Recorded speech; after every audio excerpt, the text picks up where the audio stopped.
The more I teach meditation or assist my clients with energy work or consulting or mindful training, the more I advance in my own studies, the clearer it becomes that the core message of any wisdom comes down to one place, which is how can we find our own way to make any spiritual teaching a part of our lifestyle and therefore a part of who we are and the way we deal with life.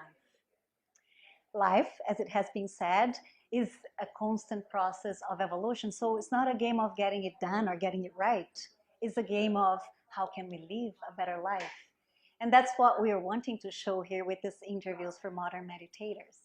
Today, we're going to visit with a friend at Remax and learn from him how he's being able to keep renewing the concepts of mindfulness in his life. Namaste. So we're going to talk today with Brian about the way that he finds his own way to keep bringing and keep renewing the concepts of mindfulness into his life. So, Brian, first of all, thank you so very much for doing this with us. Thank you for having me. And why don't you introduce yourself? Sure. My name's Brian Smith. I head up the Smith Realty Group, which is a team that works out of Remax professionals in the Kingsway of Toronto. We specialize in the West End and are also designated seniors real estate specialists. The advantage that we bring to the business is not only a bit of compassion and mindfulness toward our clients' needs and issues, but we bring an attention to detail to the whole process that other people don't, that we derive from being in the film business for 20 years previous. And as most people know, or anybody who's worked in that business, there's very little room for error, and it's all about attention to detail. So that's what we specialize in and bring to the table for our clients. That's wonderful. So from my understanding, I'm just assuming you have a very busy and sometimes challenging to deal with daily life. Yeah. Okay, so here's a question for you. How long have you been meditating for? I've been meditating for 17 years. Off and on, but primarily every day, every morning. I find it's something I have to do. It's almost like putting armor on to get my head in the right place and get connected with my spiritual program, for lack of a better term. That's wonderful. So how does it work for you? How can you find in your own way to keep coming to that connection as life brings challenges towards you?